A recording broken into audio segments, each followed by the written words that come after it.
वो गलतियाँ जो हर एक नीट एस्पिरेंट को अवॉइड करना चाहिए। सबसे पहला मिस्टेक जो आपको अवॉइड करना चाहिए वो है सोशल मीडिया। अगर आप नीट एस्पिरेंट हो तो आपको सोशल मीडिया बिल्कुल भी नहीं चलाना है। मेरा बताऊं तो मेरे इंस्टाग्राम, स्नैपचैट दोनों ही बहुत पहले से ही, लगभग 1 साल पहले से ही, जब मैं नीट का प्रिपरेशन कर रहा था पूरे साल तक मैंने इन दोनों अकाउंट्स को डीएक्टिवेट रखा। इनको बीच में कभी भी नहीं खोला। कभी कभी बीच बीच में मेरा मन किया 2-4 बार बीच में कि खोल के देखूं क्या चल रहा है, लेकिन मैंने नहीं खोला। सोशल मीडिया में होते हैं शॉर्ट कंटेंट जिसको आपको अवॉइड करना ही करना है, क्योंकि ये शॉर्ट कंटेंट आपके फोकस पावर को कम करता है।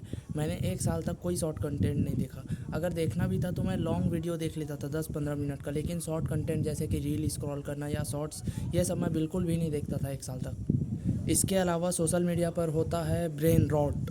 जी हाँ, अगर आप लगातार रील देखो तो आपका दिमाग एकदम से मतलब ऐसा फील करने लगता है कि आप अब कुछ पढ़ नहीं सकते, कुछ काम नहीं कर सकते, बस रील ही देखते रहो, ऐसा हो जाता है। इसको बोलते हैं साइंटिफिक टर्म्स में ब्रेन रॉट। सो इस चीज़ से भी बचने के लिए आपको इंस्टाग्राम हटाना पड़ेगा। यूट्यूब में भी काम की चीज़ ही देखो, शॉर्ट्स बिल्कुल नहीं देखना है। इसके अलावा जो इंस्टाग्राम और बाकी सोशल मीडिया पर होता है वो है कि आप दूसरों का लाइफ स्टाइल देखने लग जाते हो, जिसके वजह से होता ये है कि आपका फोकस प्रिपरेशन से बिखरने लग जाता है कि मेरा वो दोस्त कितना मज़ा कर रहा है, मेरा वो दोस्त कहाँ कहाँ घूमने जा रहा है। लेकिन फ़र्क पड़ता है तो सिर्फ आपके प्रिपरेशन से। अगर आप खुद को 1 साल के लिए कमरे में लॉक कर लो तो चीज़ें बदलता है। नंबर 2 मिस्टेक है मोटिवेशन के पीछे भागना और डिसिप्लिन को फॉलो नहीं करना। ये गलती मैं अपने 12th में किया करता था और मेरा सिलेक्शन ड्रॉप ईयर में हुआ। 12th में मैं क्या करता था कि मैं यूट्यूब पे वीडियोस सर्च करता था कि नीट 2025 मोटिवेशन वीडियो, और उस तरह की वीडियो 5, 6, 7, 8 वीडियो देखने के बाद मुझे बहुत अच्छा मन भी करता था पढ़ने का कि मैं भी पढ़ूंगा, मेरा भी सिलेक्शन होगा, स्टेथोस्कोप वगैरह वगैरह। लेकिन ये चीज़ मुझे बाद में चल के रियलाइज़ हुआ कि ज़रूरी नहीं है कि आपको मोटिवेशन रहे तभी पढ़ाई होगा।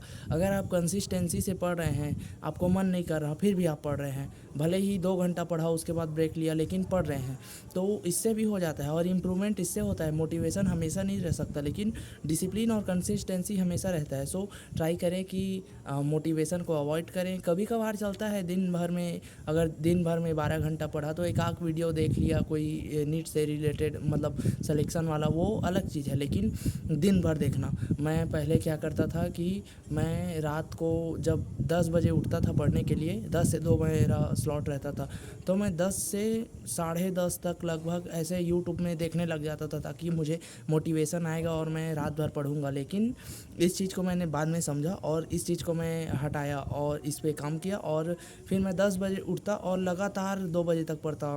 बीच में थोड़ा मोड़ा ब्रेक में भी मैं फ़ोन यूज़ नहीं करता था। सो इससे मेरा अंदर से मोटिवेशन आने लगा कि मैं और स्टडी आवर्स को इंक्रीज़ कर सकता हूँ और इम्प्रूव कर सकता हूँ। सो मोटिवेशन के पीछे मत भागो, कंसिस्टेंसी और डिसिप्लिन डेवलप करो। नंबर 3 मिस्टेक है जो आप करते होंगे वो है टाइमर बाउंड स्टडी ना करना। अगर ये चीज़ आप कर रहे हो तो ये भी गलत है, क्योंकि इससे आप इम्प्रूव नहीं कर पाओगे। ये तो 100% है। आप ऐसा नहीं हो सकता कि सुबह से उठे और शाम तक पढ़े, रात तक पढ़े और बोल रहे हो कि मैंने तो 12 घंटा पढ़ा। हो ही नहीं सकता बिना टाइमर का कि आप अच्छा से पढ़ो। कैसे भी टाइमर यूज़ करो, लेकिन करो। अपने टाइम को याद रखो कि मैंने 3 घंटे बैठा था, उसमें मैंने 2.5 घंटा ही पढ़ा, आधा घंटे में मैंने कुछ काम किया या ये किया या प्लानिंग भी किया, उसको भी पढ़ाई में इंक्लूड ना करो। हमेशा पढ़ते टाइम हर चीज़ के लिए टाइमर यूज़ करो। एक लेक्चर देखने में मुझे कितना टाइम लगा, वरना ऐसा होगा कि कभी कभी आपका हाथ फ़ोन पे जाएगा, किसी का नोटिफिकेशन आया, फिर उसे चैट करते गए, बाद में आपको रियलाइज़ होगा कि मेरा कुछ टाइम वेस्ट हो गया। लेकिन अगर टाइमर यूज़ करोगे तो आपको रियलाइज़ होगा कि एग्जैक्ट मैंने यहाँ 20 मिनट गंवा दिया है, जिसके वजह से मेरा 20 मिनट का पढ़ाई बेकार हो गया। इसलिए आपको टाइमर यूज़ करना है और रियलाइज़ करो गलतियों को और सीखो और इम्प्रूव करते जाओ। इसी तरह से आप 12 आवर्स की स्टडी कंप्लीट कर पाओगे। अगर ऐसा नहीं करते, टाइमर बाउंड स्टडी नहीं करते, तो अगेन आप कुछ मिस्टेक कर रहे हो। चौथा जो मिस्टेक्स है जो नीट एस्पिरेंट करते हैं वो है दिन भर लेक्चर देखना। ये मिस्टेक भी मैं अगेन अपने 11th-12th में किया करता था। मुझे लगता था कि आज अगर पढ़ने का मन नहीं है तो दिन भर लेक्चर देख के भी काम चल सकता है, लेकिन ऐसा नहीं होता। नीट में सिलेक्शन होता है लेक्चर देखने के बाद के प्रोसेस से। लेक्चर तो देख लिए, उसके बाद आपको नोट्स को बार बार रिवाइज करना है, फार्मूला को लिख लिख के देखना है, उन कॉन्सेप्ट पे बेस्ड क्वेश्चन करना है, तभी आपका सिलेक्शन होगा, अदरवाइज़ नहीं हो सकता। तो सिर्फ लेक्चर देखने से सिलेक्शन नहीं होता। इस मिथ को आपको जितना जल्दी से जल्दी तोड़ दो उतना आपका सिलेक्शन का चांस बढ़ेगा, और अगर नहीं तोड़ पाते तो शायद आपको एक और ड्रॉप लग जाए। और कुछ ये मिस्टेक्स तो कुछ लोग बहुत ही फ्रिक्वेंटली करते हैं, जिनको जो थोड़ा सीरियस नहीं होते। जैसे मैं 12th में जब था तो मैं लाइब्रेरी जाता था, तो वहाँ 3-4 भैया थे जो जिनका तीसरा किसी का चौथा ड्रॉप था, और वो उस ड्रॉप ईयर में भी दिन भर लेक्चर ही देखते थे और सेल्फ स्टडी के नाम पर सिर्फ बायो का एनसीईआरटी पढ़ते थे। जबकि सिलेक्शन होता है बायो का एनसीईआरटी पढ़ने के साथ साथ फिजिक्स केमिस्ट्री के न्यूमेरिकल भी लगाना पड़ता है, इसीलिए सबका फिजिक्स केमिस्ट्री इंप्रूव नहीं होता। तो आपको ये गलती बिल्कुल नहीं करना है।